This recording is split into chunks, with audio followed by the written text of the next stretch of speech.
COVID-19 reproduction rate in Metro Manila is now down to flat 1. But what does that exactly mean for the ordinary Juan? At least 3 hospitals in Metro Manila will receive the first doses of COVID-19 vaccines in the country. We'll give you a rundown of these hospitals later on in the show. As vaccine hesitancy remains high among Filipinos, a group of experts suggests why not tap influencers. One person was killed while over 60 people were hospitalized following an ammonia leak in Navotas. Residents were told to evacuate, but some of them still refused to do so. And check out South Korea's first ever space drama.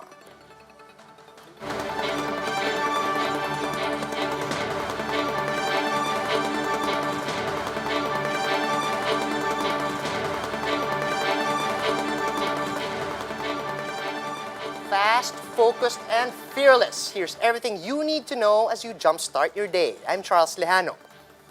Kicking off today's newscast with the OCTA research team saying that there's been no spike in COVID-19 cases in Metro Manila despite the holidays and the Feast of the Black Nazarene. That's on the back of the NCR's reproduction rate remaining steady at 1 over the past week. In the same period, the region's positivity rate has also remained at 4%, with an average of 17,000 swab tests per day. Average daily cases even went down to 379 from 382. Overall, the OCTA research team claims that the situation in Metro Manila remains manageable. However, they did say the region must sustain a downward trend for at least 2 more weeks before officials consider relaxing restrictions in the following month. 3 high-risk hospitals in Metro Manila are set to receive the first batch of COVID-19 vaccines to arrive in the Philippines. Speaking with 1PH's Sa Totoo Lang, National Task Force Medical Advisor Ted Herbosa said that these include the Philippine General Hospital in Manila, the Lung Center of the Philippines in Quezon City, and Dr. Jose N. Rodriguez Memorial Hospital in Caloocan. Herbosa announced that these hospitals will be given Pfizer and AstraZeneca vaccines from the WHO's COVAX facility on February 14. The official clarified that these doses are intended for health workers only. And Herbosa also said that East Avenue Medical Center in Quezon City may also receive the supply. Susunod yata yung Cebu at saka yung Davao, madi-deliver din ng COVAX. Alam nyo, very nice yung story nitong COVAX kasi 78 low to middle income countries yung nag-apply para mabigyan. 18 lang po ang na-approve.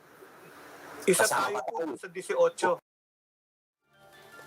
Metro Manila mayors are ramping up efforts to prepare for the arrival of COVID-19 vaccines in less than 2 weeks. Jen Calimon gives us details. Several local government units in Metro Manila are rolling up their sleeves for their planned vaccination programs. In Quezon City, Mayor Joy Belmonte says they have allotted 1 billion pesos to purchase 1.1 million vaccine doses from British Sweden firm AstraZeneca. The LGU is also in talks with Novavax and Johnson & Johnson for additional shots. QC is looking to inoculate 1.7 million out of 3.1 million residents to achieve herd immunity. They also plan to finish vaccination in 7 months by getting at least 10,500 residents injected per day. Non-residents who work in the city will also be inoculated. What we're trying to do now is generate data from, let's say, universities, call centers, yung mga malls, parishes, and the rationale behind that issue is how can you achieve herd immunity kung yung mga residents mo lang ang babakunahan mo tapos yung kalahating hindi mo residente, hindi mo babakunahan, then nangahawa pa rin sila sa mga taga dito, di ba? The city has identified 24 sites for the immunization program. Several churches and universities have offered to convert their facilities into vaccination sites. Over in Navotas City, 103,000 of more than 270,000 residents are expected to receive COVID-19 vaccines. The LGU has signed an agreement with AstraZeneca for 100,000 shots. The remaining doses will come from Moderna and Pfizer, depending on the national government's approval. Ultra-low temperature freezers and transport coolers have also been purchased for the 20 vaccination sites in the city. Mayor Toby Tiangco says the city had conducted dry runs to ensure a smooth vaccination process. Kasi sa ibang bansa, ang daming bakuna, hindi naman na ma-roll out. Kaya doon sa Navotas, nagpapangalawang dry run na kami.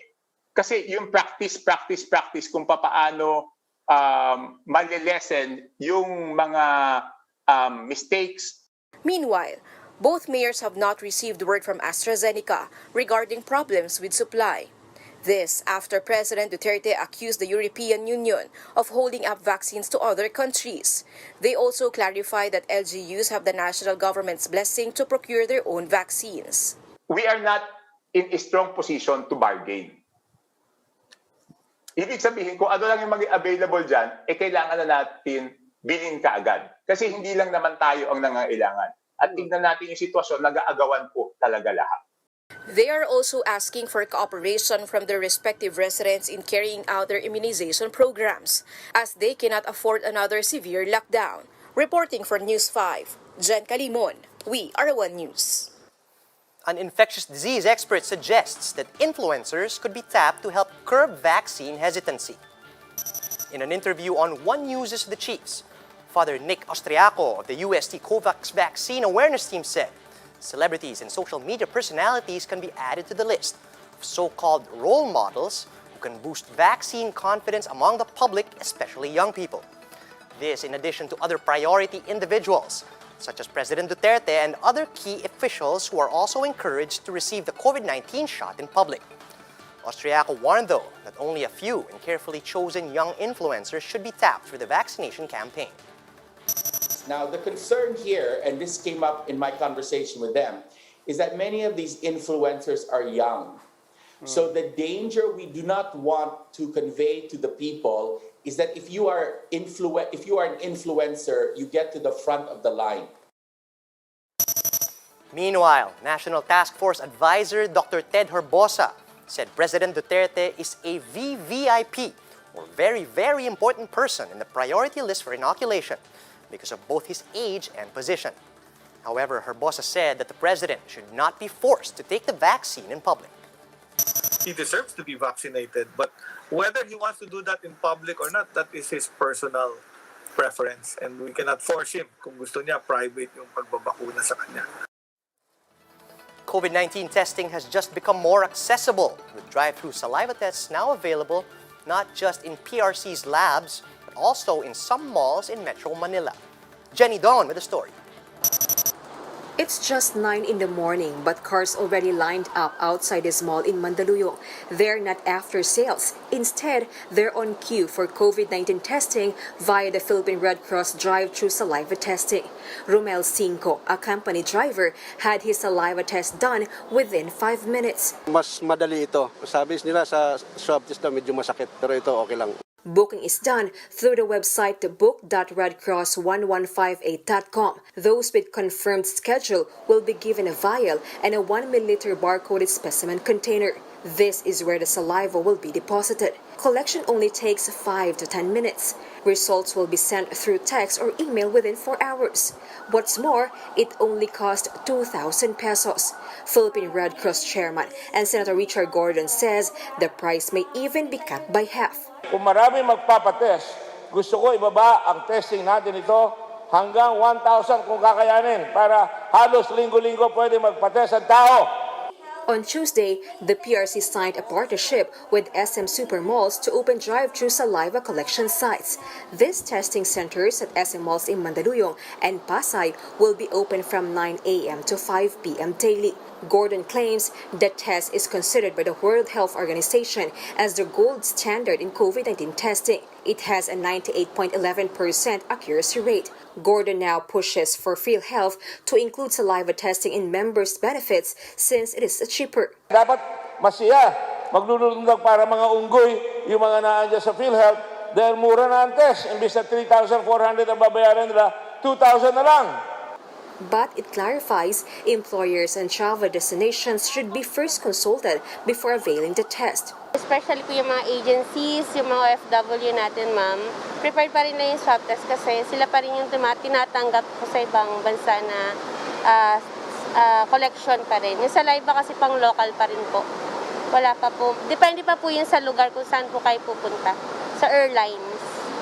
The health department says while the conduct of saliva testing has already been approved, they are still closely monitoring this new method. Pero kailangan din po natin maintindihan na ang binigay po nating conditionalities dito po sa pag-aaproba nito is that we will monitor them strictly. For every 100 specimens that they will do, they will need to submit dito po sa our ITM so that we can be able to properly monitor. The PRC targets to make saliva testing available in all of its molecular laboratories and 109 chapters nationwide. For News 5, Jenny Dongon, BR1 News. Here are the biggest stories from the dailies. Pangmasa reports that the PRC is eyeing to conduct saliva tests on factory workers, students, and drivers of public utility vehicles so that they can confidently return to work or school. PRC Chairman Senator Richard Gordon said he has already given the go signal for this initiative. Now that the arrival of COVID-19 vaccines draws near, Senator Win Gatchalian says the Education Department should start preparing for the resumption of face-to-face classes. Gatchalian tells Filipino Star Ngayon that we should give priority for the safe return of students in schools where they would be guided well by their teachers. And this from Business World, nearly 1 million Filipinos in rural areas do not have access to digital connections since more towers are located in wealthy cities. That's according to the latest study conducted by the Asian Development Bank in Thinking Machines Data Science. Cities with faster internet speed are mainly in central Luzon and Cebu, while those with low speeds are in the peripheries of northern Luzon, Palawan, eastern Visayas, and northern Mindanao. One person died while at least 60 were hospitalized due to an ammonia leak from the Navotas ice plant and cold storage facility yesterday. The casualty was identified as an employee of the facility. Navotas Mayor Toby Tiangco immediately ordered the evacuation of affected residents. Tiangco also apologized to those affected as he admitted that the company is owned by her mother's family. The company said it will shoulder hospital expenses for patients who were affected by the incident. Difficulty of breathing dahil nga inhalation na siya. So yun ang most common na symptoms na nararamdaman ng mga pasyente. Ano lang naman, decontamination sila, so nilinis natin yung katawan nila for possible na naipon na ammonia sa damit or ano. And then, watch out lang din after kasi for possible delayed manifestation ng mga symptoms. While some residents evacuated the area immediately upon smelling the ammonia, others refused to leave their homes to protect their belongings. Authorities are now urging all residents to evacuate as they contain the chemical leak. Moving on to some entertainment headlines. After K-pop and several tear-jerking K-drama series, the South Korean entertainment industry is attempting another great feat. That is to produce their first ever space opera with Netflix. MJ Marfori tells us more. The only place left to go was up. South Korea sets its eyes on space travel, but only through its film Space Sweepers, which will be available for online streaming beginning February 5. Space Sweepers, Korea's first ever space blockbuster, is set to launch on the video streaming service Netflix starting Friday. The film takes place in 2092, where famous Korean stars Song Joong-ki, Kim Tae-ri, Jin Son-kyu, and Yoo Hae-jin play the role of crew misfit members trying to escape Earth's destruction. The sci-fi film was scheduled to open in theaters last year, but the release was postponed due to the pandemic. This is Song's first on-screen appearance following a divorce with Descendants of the Sun leading lady Song Ye-kyo. MJ Marfori, News 5. Here are the stories to watch out for later today. The Philippine Tariff Commission will be hearing the Agriculture Department's proposal to lower tariffs on pork and rice imports. The Health Department's code team will continue making the rounds to check out LGU's preparedness for the rollout of COVID-19 vaccines. Later today, health officials will visit Pasay City. And the Armed Forces will bid goodbye to its Chief of Staff, General Gilbert Gapay, in a change of command and retirement ceremony. And that's how the day is shaping up to be. Join us later at 10 a.m. as we monitor the day's biggest stories from sunrise to sundown. You can also catch One News on the Signal Play app. Just register for a free account at www.signalplay.com so you can stream One News live anytime, anywhere. I'm Charles Lejano. We are One News.